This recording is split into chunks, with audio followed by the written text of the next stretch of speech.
Hola chiquillos, ¿qué tal? ¿Cómo están? Espero que hayan tenido un súper buen fin de semana y esta va a ser, espero, una clase bastante corta porque es una clase de síntesis y vamos a repasar lo que hemos visto hasta ahora en estas poquitas pero intensas clases en línea, videos, contenidos, materias que hemos estado teniendo hasta el momento. Así que para recapitular, vamos a ver de nuevo o vamos a hacer un resumen de lo que fue la distinción entre ética y moral. Y después vamos a ver, a repasar también lo que es una frontera. Para eso también vamos a leer un textito del filósofo francés Jean-Paul Sartre, que nos va a hacer analizar un poco más en fondo también qué fue lo que terminamos por aprender con respecto a lo que es una frontera. Así que, bueno, para empezar a resumir, si se acuerdan, el término de moral se diferencia del de ética porque la moral es aquello que es práctico y es circunstancial y es personal también con respecto a lo que nosotros consideramos qué es lo que está bien y qué es lo que está mal. Difiere o es esencialmente diferente de la ética porque la ética es aquella parte de la filosofía que se pregunta más bien por qué la moral es como es y no es de otra forma, o si es que está bien o si es que es para siempre, que las cosas que sean buenas siempre lo van a hacer y las cosas que sean malas siempre van a ser malas. ¿Acaso eso difiere según el contexto? ¿Difiere según nuestras creencias religiosas? Todo eso es lo que se pregunta la ética y contrariamente la moral es aquella que no se pregunta por nada, sino que simplemente ya tiene hecha la distinción entre lo que es bueno y es malo y entre cómo nos debemos comportar o qué es lo que debemos decir y lo que no tenemos que hacer y qué es lo que no tenemos que decir. Así que eso para empezar. Eso debería estar más que claro, ya lo vimos también hace un par de semanas. Y de nuevo con respecto al concepto de frontera, decir que, si se acuerdan, hablamos de la frontera como algo que es más bien simbólico y abstracto y no algo concreto y material, que las fronteras no son solamente aquellos límites entre los países que si cruzamos nos pueden multar o para los que tenemos que tener una visa, o a veces no, como por ejemplo para ir a los países vecinos, aunque no en este caso.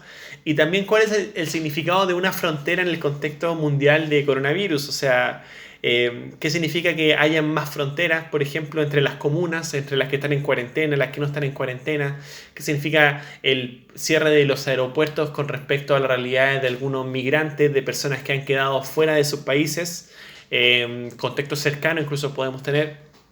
Entonces es importante que también problematicemos el concepto de frontera porque es concretamente a lo que nos está ocurriendo, las fronteras se están pasando, se están creando, se están también desestructurando en el Internet. Es algo que también hemos visto que hay muchos contenidos a los que ahora podemos acceder, podemos hablar con gente de otros países acerca de las cosas que nos están pasando y parece que el hecho de que a todos nos afecte la misma pandemia nos sitúa también en un eje de la realidad que parece compartido y en el que también podemos un poco deshacernos de las fronteras, ¿no?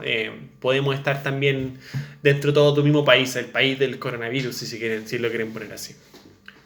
Así que para poder reforzar eso y poder dar por terminada estos contenidos de la unidad 1, vamos a leer el siguiente texto de Jean-Paul Sartre, que es más bien una especie de anécdota que también está muy fácil de leer en comparación a los otros textos que lo hice leer la semana pasada. Así que no me tienen que dar las gracias. También es por eso que esta es una síntesis de la unidad y no contenido nuevo. Ya la próxima semana nos vamos a introducir en cosas bastante entretenidas acerca de ética y biología, específicamente evolución. Así que, para empezar, vamos a leer el texto y después vamos a ver las preguntas una por una. Para dar un ejemplo que permita comprender mejor lo que es el desamparo, citaré el caso de uno de mis alumnos, que me vino a ver en las siguientes circunstancias. Su padre se había peleado con su madre y tendía al colaboracionismo. Que quede eso como concreto porque ahora lo voy a explicar. Su hermano mayor había muerto en la ofensiva alemana de 1940 y este joven con sentimientos un poco primitivos, pero generosos, quería vengarlo. Vamos a contextualizar. Sartre está escribiendo esto, imagino que desde la universidad o desde una escuela pública, en un periodo que todavía no había acabado la Segunda Guerra Mundial, y él está en Francia, entonces está en el centro del conflicto. Así que, para empezar, lo que tenemos que distinguir aquí es que el término colaboracionismo hace énfasis en lo que es también un término que ocupaban mucho los franceses para referirse a aquella parte de la población que después de la invasión alemana empezó a colaborar con los nazis en vez de resistirse a los nazis. Entonces fueron moralmente muy criticados porque obviamente estaban traicionando a todos los franceses, soldados que habían muerto defendiendo a Francia, y ellos ya se estaban entregando a las fuerzas de Hitler. Por lo tanto, el ser un colaboracionista no era nada bueno. No por lo menos en términos morales ni a ojos de los franceses que aún querían defender lo que les quedaba de patria. Así que el contexto es ese, y por ahora tenemos el hecho de que el joven estaba con su madre y que su padre ya estaba colaborando con los alemanes. Sigo.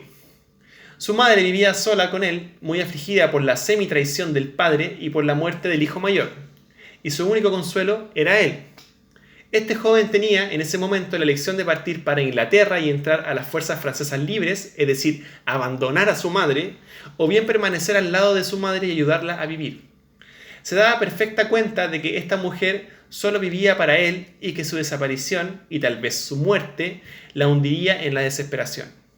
También se daba cuenta de que en el fondo, concretamente, cada acto que llevaba a cabo con respecto a su madre tenía otro correspondiente, en el sentido de que le ayudaba a vivir, mientras que cada acto que llevaba a cabo para partir y combatir era un acto ambiguo que podía perderse en la arena sin servir para nada. Por ejemplo, al partir para Inglaterra, pasando por España, podía permanecer indefinidamente en un campo español, podía llegar a Inglaterra o Argelia y acabar en un despacho redactando documentos. En consecuencia, se encontraba frente a dos tipos de acción muy diferentes, una concreta, inmediata, pero que se dirigía a un solo individuo, y otra que se dirigía a un conjunto infinitamente más vasto, a una colectividad nacional, pero que por eso, entre dos tipos de... que por eso mismo era ambigua, y que podía ser interrumpida en el camino. Al mismo tiempo, dudaba entre dos tipos de moral. Por una parte, una moral de simpatía, de devoción personal, y por otra, una moral más amplia, pero de eficacia más discutible. Había que elegir entre las dos. Entonces, si se fijan, lo que hay concretamente aquí es como una especie de dilema moral práctico en el que hay un joven que está en plena guerra, que su hermano fue muerto por el ejército alemán y él desea enlistarse para vengarse, pero al mismo tiempo su madre es la única sobreviviente también de esa familia, dado que su padre es un traidor, y su bienestar físico y emocional, el del joven, es una de las cosas que aún mantiene cuerda y con ganas de vivir a la mamá. Entonces, ¿cómo él se enfrenta a la decisión moral de saber si es mejor hacer caso a su deseo de venganza y también de servir a la patria, ¿no? Y también de pensar que él puede ser una especie de aporte para el fin de la guerra, en contra del hecho de que también es un efecto concreto de bien el estar en casa porque ayuda a la felicidad y al bienestar de su madre? Esa es la decisión que tiene que tomar él, así que imagínense, no es nada fácil. Las preguntas que les hice con respecto al texto son las siguientes. 1. ¿Cuál es la importancia del concepto de frontera en la historia descrita por Sartre? Aquí no les voy a ayudar nada porque creo que está clarísimo que me refiero a la definición de frontera que hicimos y hay instancias de frontera en el texto, así que espero que las identifiquen. ¿Es posible ser totalmente consecuentes con nuestra moral interna en tiempos de crisis? Esto ya es su opinión personal, pero espero que lo desarrollen bien. Por eso les pedí un mínimo también de 3 líneas. Y es importante también que esto lo relacionen con alguna experiencia que ustedes tengan, tanto actual como pasada. 3. ¿Hubiese sido posible para el joven francés actuar en consecuencia tanto con su madre como con su necesidad de venganza?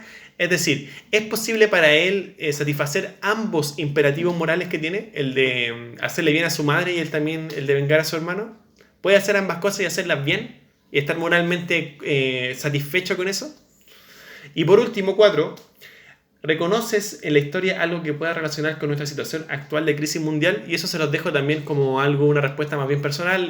No hay una respuesta concreta. Yo personalmente no pensé como que también hubiera una respuesta concreta para esa pregunta, pero creo que ejemplos hay muchos.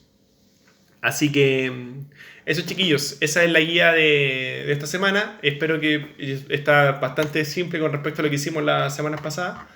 Así que espero que estén súper bien y espero que en esta nueva modalidad, igual de clases por Classroom, con material disponible dependiente de los profesores y también con retroalimentación desde el mismo sitio, vaya a ser mucho más expedito y fácil para todos nosotros. Y eso, que estén súper bien y ojalá nos veamos bastante pronto.